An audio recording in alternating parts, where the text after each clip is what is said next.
시청자 여러분 안녕하십니까. 지금부터 저녁에 난부정론을 시작하겠습니다. 제가 어제 밤에 심야 방송을 통해서도 1차적으로 분석을 해드렸는데요. 지금 이제 오늘 아침에 조화 언론에 대서특필된 것은 당연히 어제 민주당 전대의 결과입니다. 자, 그래서 저는 말이죠. 이 좌파들 매체는 사설 읽어봐야 뻔한 것이고, 그야말로 일극체제의 완성 축하한다 이거죠. 그런데 그래도 우리 우파들의 사설은 여러분들께 제가 종종 소개해드렸는데요. 그래서 오늘 조중동 사설을 통해서 제가 어제 이제 밤에 분석했던 거하고 지금 여러분들께서 안 들으신 분들도 또 계시겠지만은 한번 비교해 보시라 해서 이 사설을 제가 중심적으로 이제 보도를 해드리는데, 물론 이제 팩트는 또 말씀을 드려야 되겠죠. 그래서 한마디로 얘기해서 이재명이가 지금 좋아라 하고 있어요. 자, 대선에서는 떨어졌죠. 그러나 총선에서 이기고 그 다음에 당 대표 연임이 됐는데, DJ가 24년 전에 연임할 때의 이 DJ하고 이재명, 그리고 그 당시에 민주당하고 현재의 민주당, 그 당시의 정치 상황하고 지금의 정치 상황은 하늘과 땅 사이로 달라지고 있다.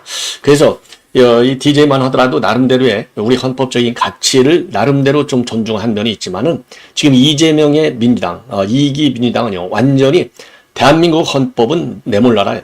완전히 김정은, 김일성 지상주의자, 김일성, 김정일, 김정은 3대 우상화를 만들었듯이 지금은 개딸을 중심으로 해서 이재명 우상화 작업에만 매몰되어 있어요. 이 얘기는 결국 뭡니까? 헌법보다도 더 중요한 게 이재명의 지령이에요. 이재명의 명령입니다. 이재명의 말이에요. 그런데 이재명의 말이 헌법적 가치인 자유민주주의와 시장경제를 바탕으로 놓으면 쌍수를 두고 우리가 환영하죠. 그거를 싹 다 무시하는 겁니다. 시장주의를 무시하기 위해서, 시장경제 요거를 무시하기 위해서 기본사회를 있는 것이고요. 자유민주주의를 무너뜨리기 위해서 종북주의를 우선적으로 내세우고 있으면서 한일, 한미 관계를 싹 다 거덜내려고 달려들고 있어요. 자, 이게 이제 하나의 먹사니즘 아니겠습니까? 먹사니즘을 외교안보 쪽으로 연장을 시키면 이게 종북주의, 종중주의나 마찬가지가 아니에요? 셰셰만 하면 된다는데 더 이상 이제 무슨 말이 필요하겠어요? 중국 대사 만나갖고 일개 국장과 과장 사이예요. 국장급도 아니에요. 국장과 과장급 사이 되는 대사한테 90도로 폴더 인사를 하는 인간이에요. 그러면서 나와서는 뭐라고 하느냐? 쉐쉐만 하면 돼. 왜 말이 맞나? 윤 대통령은. 요렇게 나오는 인간. 이게 먹사니즘보다도 더 심한 종북주의의 이 발로가 아닌가. 이래서 외교도 완전히 말아먹고, 그리고 이제 경제도 말아먹겠다는 작심을 하고 지금 연임에 성공했습니다. 자, 그런데도 불구하고 말이죠. 제가 조중동의 오늘 사설을 보니까 기본이 정당의 대표라 하면 그래도 레토릭이라도 들어가야 되잖아요. 헌법 가치를 존중하고 있다라고 하는 말을 직접적으로 표현은 안 하더라도 우리 시민들이, 우리 국민들이, 유권자들이 알아들을 수 있게끔 한마디는 들어가야 되잖아요. 단 한마디도 안 들어가 있고 완전히 사기 레토릭으로만 일관되어 있어요. 그래서 왜 사기라고 볼 수밖에 없는지를 한 서너 가지로 제가 압축해서 말씀을 드리도록 하겠고요. 그리고 이번 시간에 또 중요한 거 딱 두 가지가 이제 메인 주제인데, 이초로 이거 동아일보도 여러분들 아시잖아요. 동아일보가 옛날에 민족지 동아일보가 아니에요. 반윤으로 딱 도배한 신문이 동아일보입니다. 그러니까 이제 우파는 우파 얘기는 맞는데 이상한 우파예요. 이상한 우파. 이 동아일보 같은 신문에서 말이죠. 그래도 옛날에 명성이 있지.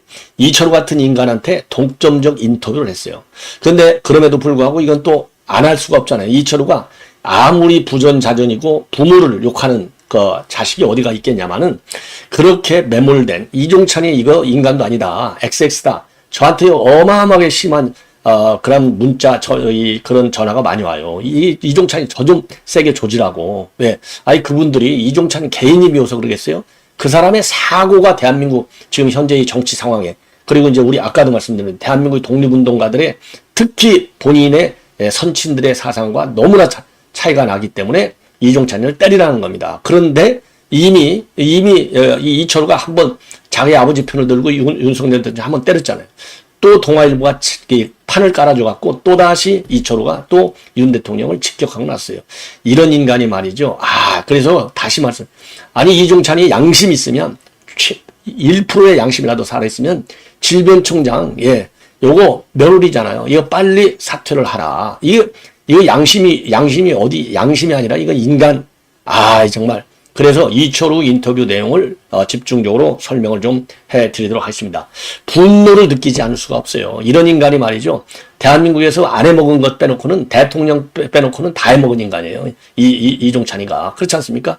그럼에도 불구하고 막판에 89세, 88세의 노역으로 권력을 휘둘러내는데 윤 대통령이 제대로 안 움직여? 그러니까 그냥 딱 본색을 드러낸 거예요. 예. 자, 그러면요. 네, 먼저 이제 어제 전대 이거 정말 큰일 났어요. 전대 내용을 우선 말씀드리면 뭐 여러분들 다 아시겠지만은요. 우선 득표율을 보여드리겠습니다. 득표율. 도표 몇 개를 가지고서 이제 조금 제가 코멘트를 하겠는데, 권리당원의 득표율이 88.14%. 일반 여론조사. 그러니까 이제 30% 반영하게 돼 있거든요. 일반 국민들이 85.18%. 그리고 대의원이 14%를 반영하게 돼 있는데 74.89%가 되어 있어요. 자, 이 권리당원이라는 게 쉽게 얘기해서요, 개딸들인 겁니다. 개딸들의 반영 비율을 대대적으로 높였어요. 이재명이가 들어서서. 아이고, 염재신농님 정말 고맙습니다. 예. 자, 그러면서 이 권리당원을 56% 높여놓으니까 이렇게 지지율이 85.4. 그래서 지난번 1기 때 77.77%였는데 이번에 무려 7% 이상이 올라간 겁니다. 전체적으로 85.4니까요.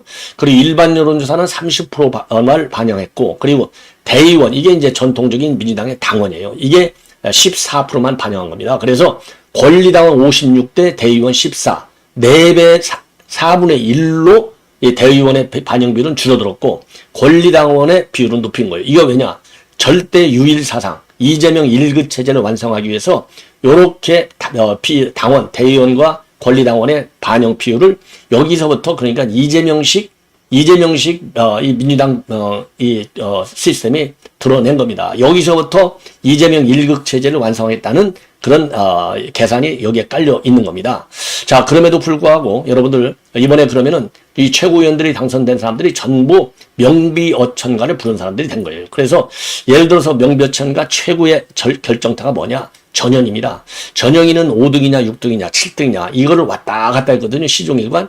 그런데 김건희 여사를 살인자라고 한 이유로 바로 한 2, 3일 사이에 바로 2등으로 올라갔어요. 2등. 김민석이가 1등 18.23%, 전현희가 15.88%. 그 다음에 한준호는 이제 MBC 아나운서 출신인데 요거 비서실장도 하고 캠프 때 수행실장을 했잖아요. 그리고 막판에 박용진 자리를 꿰찬 인간이 바로 한준호인데 요게 이제 대변인도 하고 14% 3등으로 올라갔어요. 이게 그러니까 왜냐면 한준호를 수행실장 했으니까요. 우리 여당에서도 윤석열 대통령의 수행실장 했던 이용도 아주 셌지 않습니까? 그런 것처럼 한준호가 3등으로 올라갔고, 김병주 13.08%. 김병주도 이번 선거 기간 중에 국민의힘 의원들을 갖다가 정신 나간 사람들이라고 욕해버렸잖아요. 그러니까 개딸들이 환호했지 않습니까? 이현주 독서는 더 이상 설명 안 해도 여러분들 잘 알죠? 좌에서 우로 왔다 갔다 하는 정도도 이건 인간도 아니에요. 이건 뇌도 이런 문해나 마찬가지예요. 무능하죠. 자, 이렇게 해서 최고위원들 당선 내용을 보면은 중요한 것이 개딸들의 영향력이 이 정도로 막강하구나 라고 하는 것을 알 수 있어요. 그래서 여기 이제 5등에서는 나왔는데 바로 정봉주를 보면 알아요.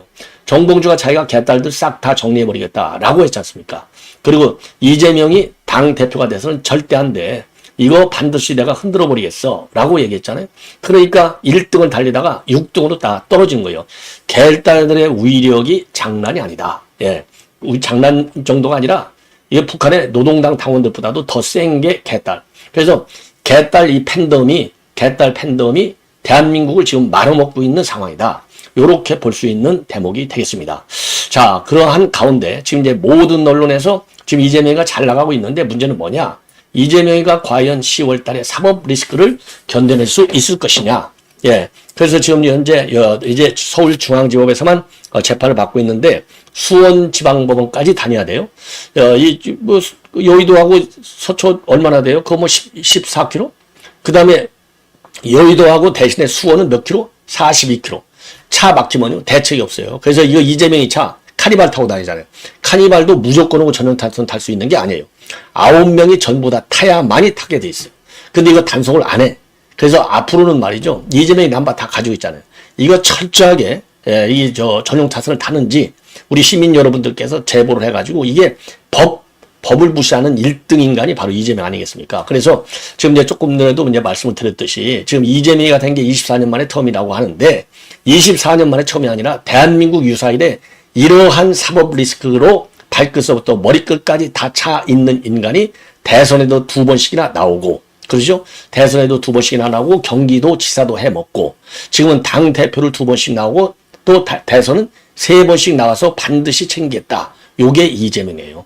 거기에 방점을 줘야 되는 것이 아니냐. 그래서 4개 재판으로 늘어났고 7개 사건에 대해서 11개 혐의가 되어 있는데요.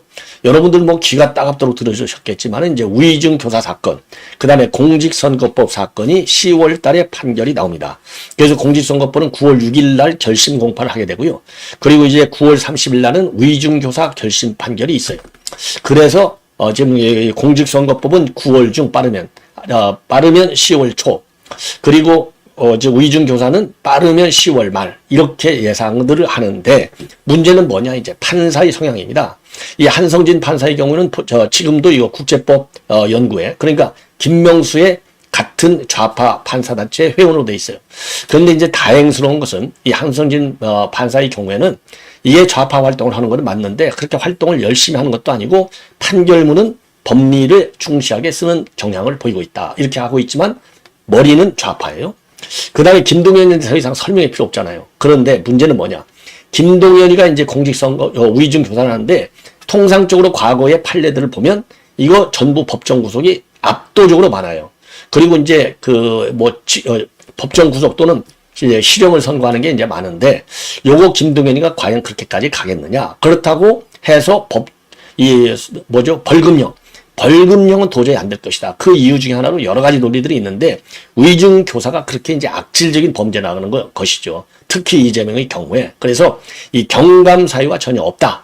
경감 사유가 없다. 요것이 중요한 원인 중에 하나예요. 벌금이 안 된다. 자, 그런데 이제 문제는 뭐냐.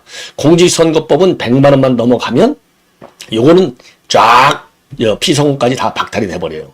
물론 이제 3심까지 가야 되는 이런 게 이제 있지만 2심, 3심은 빠르게 갈 수 있다. 이런 전망이 나오고 있고 그리고 이제 우의중 교사의 경우에는 아까 말씀드렸는데 이거 법적 구속으로 가야 되는데 김동연이가 주심이지만은 배석 판사들이 요즘은 그렇게 이제 옛날 같으면 주심이 이거 10년 때리지 그러면 예 알겠습니다. 10년에 맞춰서 판결문을 작성해 오는데 오늘날은 그렇게 잘 안 된다는 겁니다. 왜냐하면 전에는 연수원 출신들로 되어 있는데 요즘은요 신세대 MZ세대들이 배석 판사가 주지 않았습니까?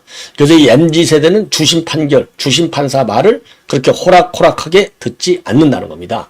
그래서 이게 지금 우의중 교사제도 지금 뭐라고 그럴까요? 법정 구속도 기대해 볼 만하다. 그래서 지금 완전히요. 지금 배석 판사가 둘이고 주심 판사 당연히 하나잖아요.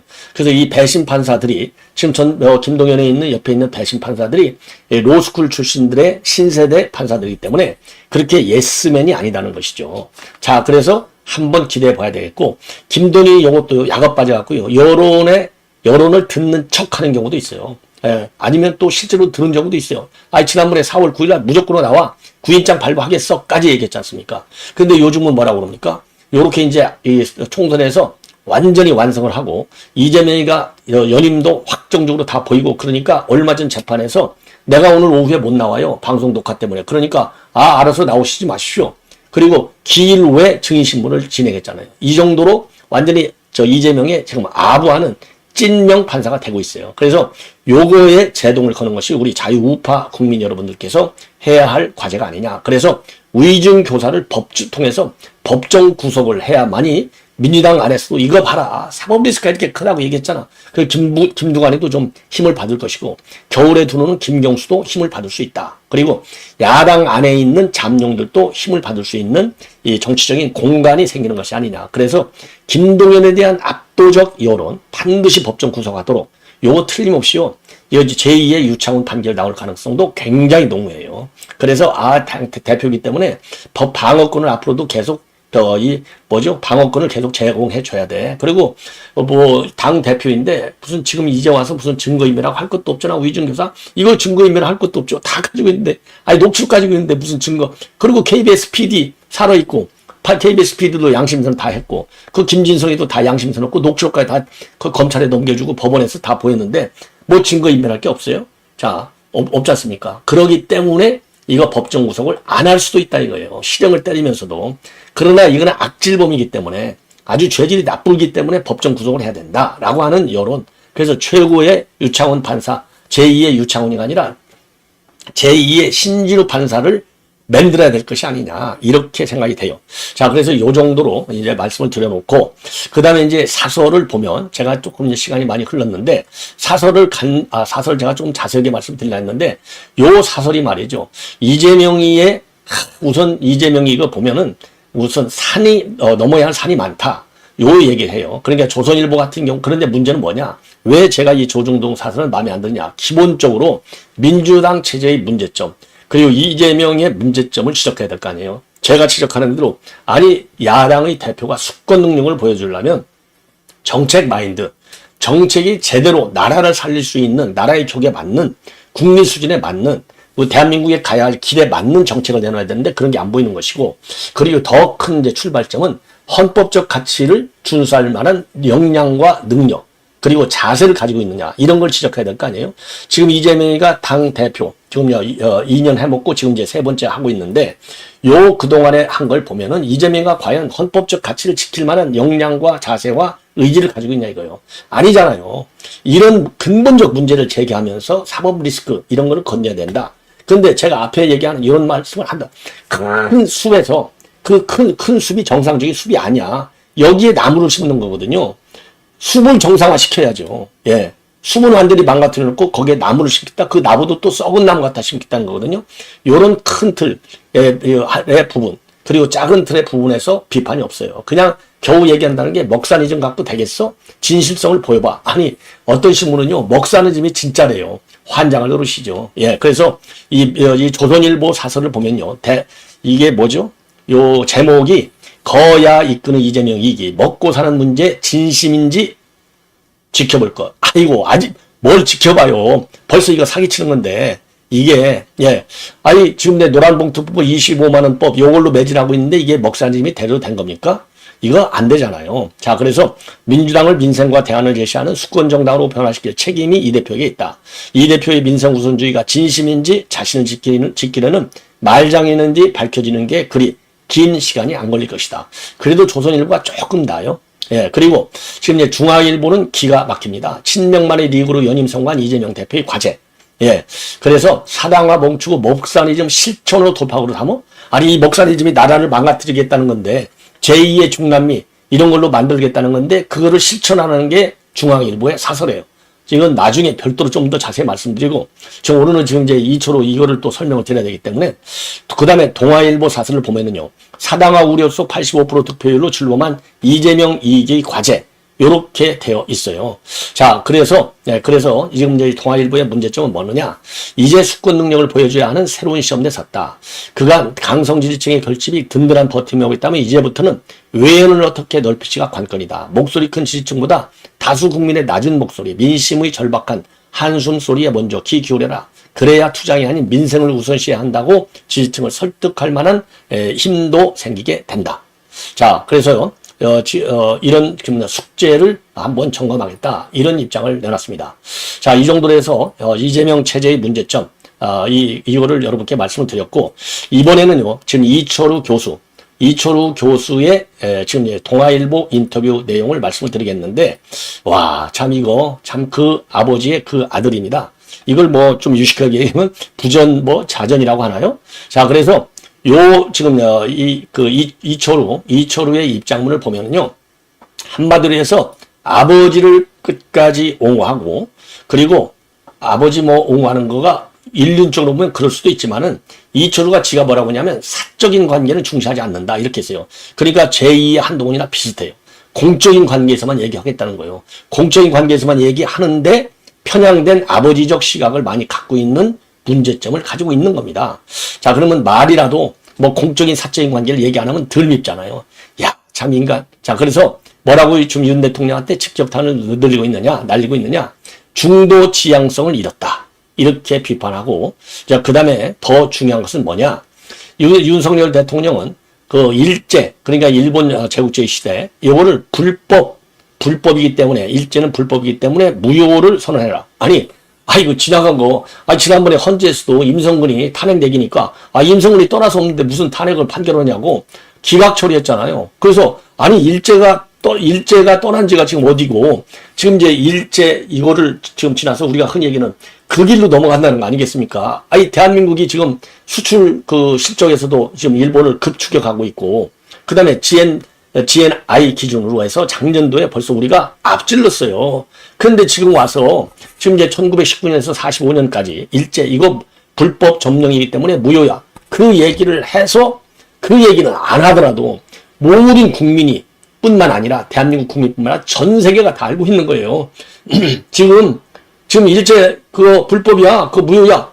그렇게 하면 자다가 봉창 뚫린다고 그래요. 이런 인간이 지식인으로 딱 제2의 조국이에요. 이 인간이 제2의 조국. 예. 뭐냐? 조국이가 그 말도 안 되는 그 머리와 좌파 이걸로 서울법대 교수를 했잖아요. 이처럼 이런 인간이 연세대 법대. 연대법대도 그래도 스카이 법대잖아요. 야, 요게 나라 말아먹는 방법입니다. 그러면서 이 자기 아버지하고 똑같은, 근데 곧 죽어도요, 공적인 관계에서 인터뷰한다고 그래서 자기 아버지를 그러면 인터뷰, 저라도 그렇죠. 그래도 연대 법대 교수 할 정도 되고 서울법대 나올 정도면 기본 머리는 있잖아요. 거기서 우리 아버지 헐 바보가 어디가 있습니까? 아무리 바보라 해도 그렇게 안 해요. 광복회장이라고 하지. 저도 우리 아버지 그렇게 인터뷰하면 저 같으면 아예 인터뷰 안 하지. 창피해서. 우리 아버지가 그렇게 다녔는데 어디 가서 제가 인터뷰하고 아버지를 옹호하겠어요? 저는 안 합니다. 아무리 아버지라고 해도 안 해. 근데 이 인간은요, 자기의 발언에 이 신뢰를 높이기 위해서, 그리고 아버지 이런 부자관계가 아니라 나는 정말 사회 지식인의 한 사람으로서 하는 얘기다. 이런 거를 보여주려고 광복회장 요렇게 인터뷰를 했어요. 보니까 야, 이거 치사한 인간이에요. 이거 이종찬이 못지않게 치사한 인간입니다. 국민들이 그걸 갖고 속을 것 같아요. 그러면서 대학 때 만났으면요, 초등학교 친구가 제일 친하고, 그 다음에 이제 대학 때 친구는 이해관계가 있다고 하지만, 대광 초교에 그 초등학교 때 만난 친구는 죽을 때까지 제일 친한 친구잖아요. 그러니까 우리가 흔히 얘기해서 중마고우야. 그리고 조금 표현이 그래서 제가 안 하겠지만은 무슨 빚은 친구야 이런 얘기 하잖아요. 예, 그 정도로 친한 친구. 그런데 그 친구한테 지금 이제 칼을 들이대는 거예요. 이런 인간이 어디가 있습니까? 야, 그러면서 사적인 관계로 떠나지 않는다. 차라리 그런 말이라도 안 하면 미흡기라도 덜하죠. 요거 이거 참 교수가 좋긴 좋아요. 자, 그래서 요 내용을 제가 자세하게 말씀을 드리도록 하겠습니다. 그래서 이제 쉽게 얘기해서요, 한마디로 아버지하고 똑같다니까요. 아버지하고 똑같아. 그러면 이번 이제 그 인터뷰 내용 어디서부터 제가 말씀드려야 될지 모르겠는데, 자, 이렇게 제가 설명을 좀 드릴게요. 우선 요번에 사단이 난 것은 느닷없이 난 게 아니라 이런 사고가 날 걸로 예견이 됐다. 왜냐? 그동안에 이제 이종찬이가 많이 참아왔다는 것이죠. 뭐 때문에? 이종찬도 다 한 얘기예요. 독립기념관 이사로 일제의 수탈을 부정하는 낙성경제연구소 소장을, 낙성경제연구소 소장을 임명했다는 겁니다. 낙성경제연구소 소장. 자, 그래서 이제 요것도, 요 사람이 이제 박이덕이라는 사람인데, 제가 누군지는 모르겠어요. 그 낙성연구소 소장이 뭐라고 그럴까요? 일제 수탈을 부정하고 있다는 거예요. 그러니까 이게 이제 불만이었고, 그 다음에 한국학중앙연구원장의 김낙연, 요 사람을 임명했는데, 요 사람이 반일 종족주의의 공저자라는 거예요. 그리고 독립기념관장은 뉴 나이트의 인물이라는 거예요. 그래서 요런 걸 임명하는 걸 보고, 이게 광복회가 도발로 느끼지 않을 수 있겠느냐. 그러면서 또 뭐라고까지 더 직격을 가느냐. 대통령 주위에 역사에 대한 이상한 견해를 부추기는 사람들이 있다. 야, 이거 참 이런 인간. 대통령이 설령 주변에 역사에 이상한 견해를 부추기는 사람이 있어요? 그러면 그 부추기는 사람이 있으면 부추기면 안 된다. 안 부추기는 사람도 있을 거 아니에요.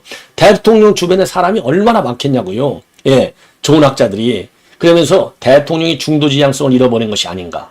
아직 임기가 절반 이상 남았으니 국민의 여망을 담았던 윤석열의 모습으로 돌아가라. 자, 요렇게 입장을 내놓고 있습니다. 기본적으로.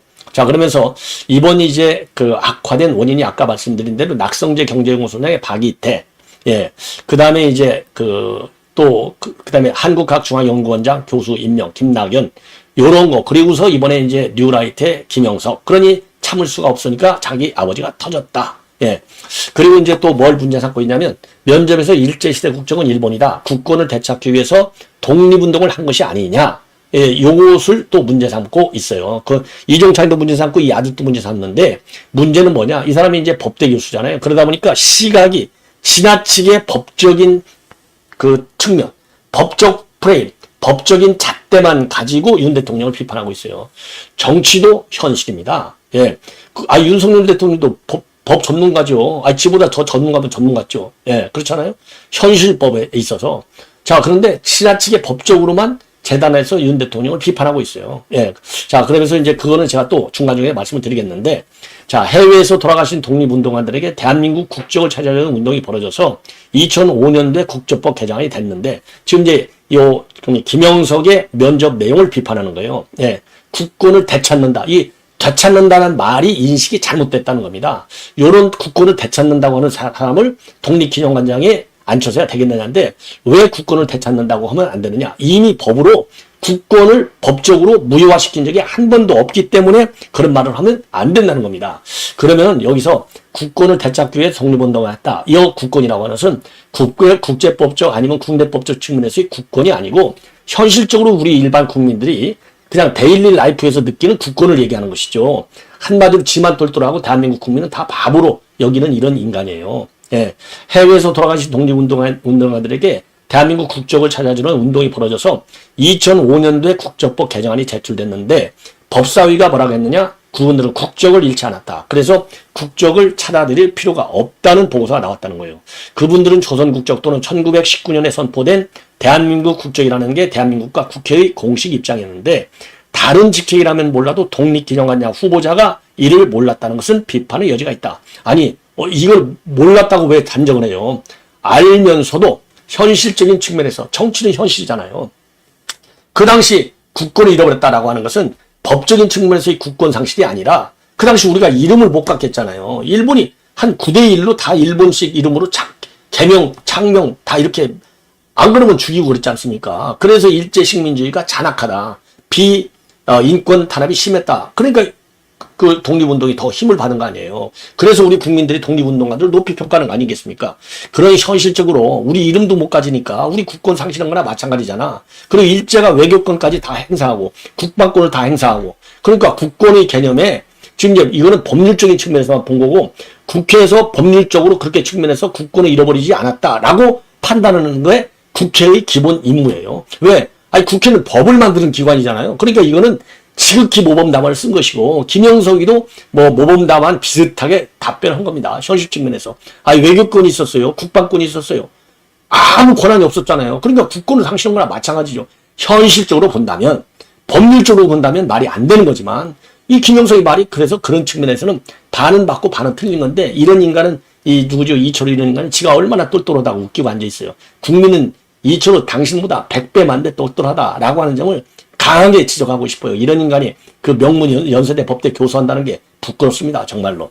서울법대 교수에 조국한다는 것도 저도 뭐 서울대 졸업생이지만은 저런 인간한테서 배운 학생들이 전부, 그러니까 최강욱 같은 그런 인간이 나오잖아요. 최강욱 같은 그런 희한한 인간, 사기치는 인간이 나와갖고 배지 날렸지 않습니까? 이철우한테 배우는 학생들, 앞으로요, 이철우 학점 시청하지 마십시오. 저런 인간한테. 그리고 일제가 강제로 뺏기긴 뺏기지만 나라를 뺏긴 건 엄연한 사실 아니냐 이렇게 지금 나오잖아요. 바로 질문이. 그러니까 강도가 물것을 빼놨으면 주인이 소유권을 잃는가? 물건의 조밀만을 잃는 것이지 소유권을 잃는 건 아니다. 국가 역시 강정으로 소멸됐다는 것과 주권이 침해됐다는 것 요것도 지가 그 얄팍한 법률 지식 하나 갖고 요렇게 시비를 거는 거예요. 그러니까 이제 기자가 영토 국민 주권이 있어야 국가라고 할 수 있는 게 아닌가? 그랬더니 대한민국이 북한의 주권을 행사하지 못한 채 수십 년이 지났다고 해서 헌법상의 영토 조항을 망상이라고 할 수 있는가? 국제적으로 불법 강점 전후 국가의 동일성과 계속성을 주장하는 예가 많이 있다. 소련 해체로 독립한 에스토니아와 라트비아는 소련 편입 전의 자국이 소멸하지 않았다면서 1940년 강점 전의 법제를 되살리기도 했다. 요 소련하고 옛날 일본하고 간장이 말이에요. 라트비아, 에스토니아 지가 알기는 뭘 알아요? 제가 더 많이 알지. 예. 그 다음에 솔직히 말씀드려서 죄송합니다. 제가 잘난 척 해가지고. 자, 그리고 1941년 11월 임시정부가 대한민국 건국 강령을 제정한 거. 김구 선생이 45년 9월 성명에서 건국 시기로 돌아가려고 하는 과도적 장례라고 말한 것도 당시에는 아직 건국이 되지 않았다는 인식이 아니냐. 그랬더니 한국이 소멸했으니 나라를 새로 사는다는 뜻이 아니라 주권이 침해된 나라의 주권을 되찾아서 나라의 실질을 갖춘다는 뜻으로 사용한 것이다. 건국이라는 말을 레토릭으로 쓰는 예는 많다. 김대중 정부 다시 제2의 건국도 그렇다. 이것도 모순이에요. 김대중이 같이 제2의 건국은 레토릭이고 윤석열 대통령이 건국한 것은 레토릭이 아니고 법률적이고 이게 이중적인 잣대를 가지고 있는 인간이 바로 이철우라는 인간이에요. 자, 그리고 말이죠. 이게 지금 이것도 지극히 법률적인 용어를 하고 있는 거예요. 주권이 침해되고 나라의 주권을 되찾는다는 의미. 예, 이게 결국 국권이 없는 거나 마찬가지지 않습니까? 그리고 말이죠. 예. 그리고 정부도 건국전을 추진한다고 검토한 적이 없다는데 추진하거나 검토한 적이 없다고까지 했지 않았느냐. 그랬더니 이제 뭐라고 또 얘기하느냐. 대통령 광복절 경축사에서 역사적으로 헌법으로 확립된 대한민국 임시정부라고 하는 공식 호칭 대신에 상해 임시정부라고 불렀다. 대한민국이라는 말을 왜 안 썼느냐. 이런 논란의 소지를 없애기 위해서 대통령이 직접 대한민국의 공식적인 역사적 자기인식이 무엇인지를 밝혀라. 아니 지금까지 3.1운동사, 8.15 광복절, 개천절 이런 거를 종합적으로 보면 대통령 인식이 아직도 뭔지를 모르느냐. 한마디로 뭘 코앞에다 갖다 대야만 아느냐 이거예요. 아니 대한민국 임시정부라는 얘기도 우리가 흔히 쓰는 얘기고 상해 임시정부라는 얘기도 흔히 쓰는 거예요. 대통령의 경축사에 법적인 측면에서까지 검토를 해서 쓰는 사례가 과연 얼마나 되겠느냐. 그러면 그 이종찬이가 그 밑에서 국정원장을 해먹는데 DJ 경우에는 그럼 상해 임시정부라는 말을 한 번도 안 썼느냐. 한번 찾아보십시오. 야, 이런 인간 이게 말꼬리 잡는 거예요. 이게 전형적인 못된 학자의 근성이 나오는 겁니다. 예. 자, 그리고 그렇게 이제 좀 이 반론을 제기한 걸 제가 또다시 이제 반론을 하는 겁니다. 예. 그리고 이제 또 하나. 그러면 1919년대 48년 건국 시점 논쟁을 어떻게 보냐? 그랬더니 의미도 없고 바람직하지도 않다. 예. 광복해는 없던 국가가 1910년에 건국됐다고 주장하지 않고 대한제국은 이미 근대 국제질서에 편입되어 다자조약도 체결한 나라다. 그 조약의 효력이 계속됨을 1986년 대한민국 외교부가 확립을 했다. 그 국가가 1919년에 이름을 바꾸고 민주공화국을 선포한 것이지 새로 건국된 것은 아니냐. 자, 1986년도에 외교부가 확인했어요. 일제가 언제 들어왔는데? 일제가 언제 들어왔어요? 1905년도부터 시작된 을사보능약. 그 을사보능약을 통해서 모든 대한민국의 외교권이 전부 다 박탈당했지 않습니까? 이거 웃기는 인간이에요. 한마디로 얘기해서. 예. 그리고 광복회장이 용산에 일제 밀정 같은 존재의 그림자를 언급했는데 이거는 밀정이라는 말은 조금 과했고 격앙된 가운데 말인데 그러나 어떤 심경인지 저는 이해한다. 예.